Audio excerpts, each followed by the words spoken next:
একটা বিশ্ববিদ্যালয় তো এরকম না যে সেখানে একটা অবাধ যাতায়াতের জায়গা থাকবে, যে কোনো কেউ যে কোনো সময় ঢুকবে, গাড়ি ঘোড়া সব, এটা তো হতে পারে না। তার মানে কি এই বিশ্ববিদ্যালয়ে বহিরাগত প্রবেশের, বহিরাগত যানবাহন সকল কিছুর একটা নিয়ন্ত্রণ দরকার এই বিশ্ববিদ্যালয়ের নিরাপত্তার জন্য। কারণ ককটেল রেখে চলে গেছে বিশ্ববিদ্যালয়, বলতে পারে না, তাহলে আমরা কত অনিরাপদ। আমরা আর আর কি পরিবর্তন চাই? দেখেন, স্বাধীনতার 56 বছর পরে এখনো যদি আমাদের পুষ্টিসম্মত খাবার নিয়ে চিন্তা করতে হয়, এখনো যদি বিশ্ববিদ্যালয়ে আবাসন নিয়ে চিন্তা করতে হয়, যেটা আসলে মাদার অফ অল ক্রাইসিস, যেটা আবাসনের সংকট, এখনো যদি আমাদের ট্রান্সপোর্টেশন নিয়ে চিন্তা করতে হয়, এখনো যদি আমাদের লাইব্রেরি নিয়ে চিন্তা করতে হয়, তাহলে আমরা কতটা পিছিয়ে আছি। তো এই পরিবর্তনগুলো তো আবশ্যকীয়।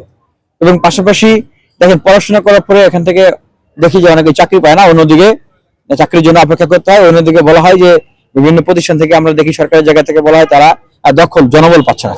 তার মানে এই যে একটা একাডেমিয়া ইন্ডাস্ট্রিয়াল রিলেশনের গ্যাপ, সেটা ফিল আপ করতে হবে। বিশ্বের বিভিন্ন প্রতিষ্ঠান, বাংলাদেশের বিভিন্ন প্রতিষ্ঠান সরকারের জায়গার সাথে আলোচনা করে কথা বলে সেখান থেকে চাহিদাপত্র নিয়ে আমাদের এখানে মানব সম্পদ উন্নয়ন করতে হবে। আমরা যে জিনিসটা বলতে শুনি সেটা হচ্ছে যে রাষ্ট্র সংস্কার, দেশ গঠন, কিন্তু যেটা শুনি না সেটা হলো জাতি গঠন।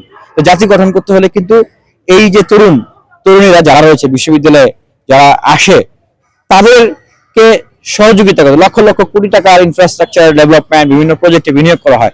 এর ভিতর থেকে হাজার হাজার লক্ষ লক্ষ কোটি টাকা আবার পাচার হয়ে যায়।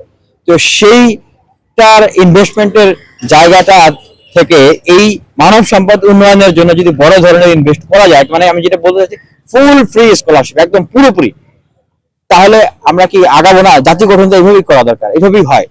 আর এটা আমি কেন বললাম, দেখেন, মাঝে মাঝে আমাদেরকে অনেক ছাত্রছাত্রীরা যোগাযোগ করেন যে তারা বই কিনবে, ভর্তি হবে, তাদের ফান্ড নেই, টাকা নেই, স্কলারশিপ পেয়েছে ভালো জায়গায়, ব্যাংক স্টেটমেন্ট দেখাতে পারছে না।